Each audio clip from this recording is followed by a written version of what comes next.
मैं तीन चीजें बोलना चाहता हूं। पहली चीज बोलने नहीं दे रहे हैं।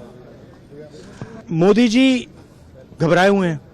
आपने देखा जो ट्रेड डील 4 महीने से रुकी हुई थी 4 महीने से कुछ बदला नहीं। किसी न किसी कारण, जो मैं जानता हूं नरेंद्र मोदी जानते हैं। नरेंद्र मोदी जी ने कल शाम उस डील को साइन कर दिया। नरेंद्र मोदी जी पर प्रेशर है, भयंकर प्रेशर है। और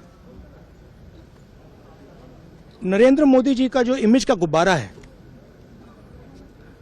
जो हजारों करोड़ रुपए लेकर बनाया गया था, वो फूट सकता है। इशू ये नारावाने की स्टेटमेंट नहीं है, ये साइड शो है। और वो भी जानते हैं, मैं भी जानता हूं।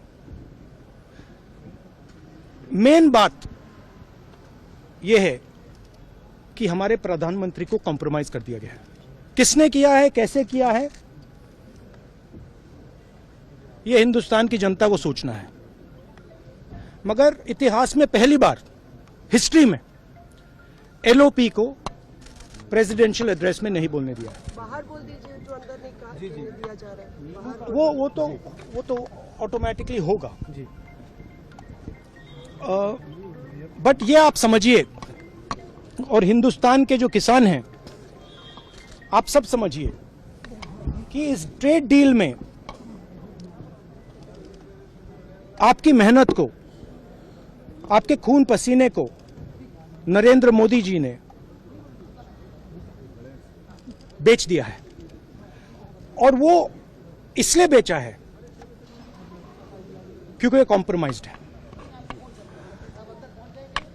सिर्फ आपको नहीं बेचा है, देश को बेचा है। इसीलिए मुझे वहां नहीं बोलने देना है। नरेंद्र मोदी जी डरे हुए हैं क्योंकि जिन लोगों ने उनकी इमेज बनाई है, वो अब उस इमेज को फोड़ने लगे हैं। एक अदानी जी पर केस है यूनाइटेड स्टेट्स में।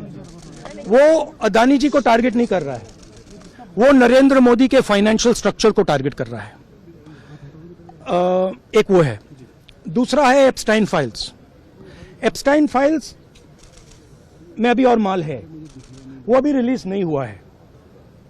इसीलिए इस दबाव में आकर एप्स्टाइन फाइल्स में जो पूरा देश जानना चाहता है, मगर अभी अमेरिका ने रिलीज नहीं किया है। और दूसरा जो अदानी जी पर केस है, जो एक्चुअली मोदी जी पर केस है, क्योंकि वो बीजेपी का फाइनेंशियल स्ट्रक्चर है, मोदी जी का फाइनेंशियल स्ट्रक्चर है। तो ये 2 प्रेशर पॉइंट्स हैं। और आप ये बात समझ लो, देश ये समझ ले कि प्रधानमंत्री कॉम्प्रोमाइज्ड है।